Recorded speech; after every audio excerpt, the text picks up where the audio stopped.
10 years. 10 years since the halls of Elmwood High had echoed with our teenage angst and laughter. Now, the polished marble floor reflected the dimness of the banquet hall, the chatter a hushed hum against the clinking of champagne flutes. I, Sarah Matthews, former wallflower extraordinaire, stood awkwardly by the punch bowl, a glass sweating in my hand. Around me, familiar faces, once etched in the pages of my yearbooks, were warped by time and ambition. The jocks, their chiseled smiles strained by mortgages and receding hairlines. The cheerleaders, their manicured hands clutching diamonds instead of pom-poms. As dusk bled into night, a sense of unease gnawed at me. Perhaps it was the flickering chandeliers casting ominous shadows, or the way the old trophy case gleamed like accusing eyes. Or maybe it was Mark, the quiet boy who sat alone in the corner, his gaze fixed on a point beyond the flickering flames of the fireplace. A point where, 10 years ago, a tragedy had ripped through our carefree existence. Whispers began to slither through the crowd, carried on the scent of expensive perfume and simmering envy. Didn't you hear? They found old Mr. Jennings in the library, same spot as. The sentence hung unfinished, a phantom echo in the air. Mr. Jennings, our beloved English teacher, found slain on the night of our senior prom, the murder an unsolved enigma. A chill slithered down my spine, the punch turning to ashes in my mouth. As the clock struck midnight, the lights flickered and died, plunging the hall into a suffocating darkness. Panic crackled like static in the air.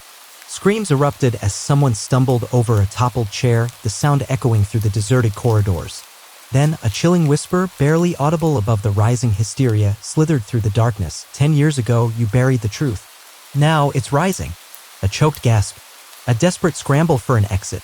In the chaos, I found myself beside Mark, his eyes wide with terror, his trembling hand reaching for mine. They won't stop, he rasped, until justice is served. And then I heard it, a guttural growl, like the earth itself groaning in agony. The shadows, once harmless, began to twist and writhe, taking on monstrous forms.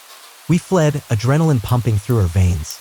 The reunion hall became a macabre labyrinth, familiar hallways morphing into grotesque parodies of our memories. The library, once a haven of knowledge, was now a chamber of secrets, Mr. Jennings' bookshelves groaning under the weight of unearthed sins. In the gym, where echoes of Friday night pep rallies once soared, the trophies turned into skeletal fingers reaching out to claim us. As dawn filtered through the shattered windows, we found ourselves back in the banquet hall, panting and bloody. The shadows had receded, the monsters vanished. But the reunion's cause lay sprawled across the polished floor, bodies contorted in silent screams, eyes glazed with the horror they had witnessed. Mark stood beside me, a haunted gleam in his eyes. They're gone, he said, his voice hoarse, but the truth is out. And sometimes the dead have a way of coming back for justice. The police arrived, sirens wailing through the dawn. But even as they cordoned off the scene, I knew this wasn't over. The reunion may be over, but the echoes of Elmwood High's darkest secret would forever bind us, living and dead, in a pact forged by blood and shadows. 10 years may have passed, but the ghosts of our past are never truly buried.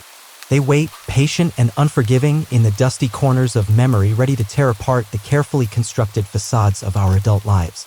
And sometimes at the wrong reunion, on the wrong night, they rise again.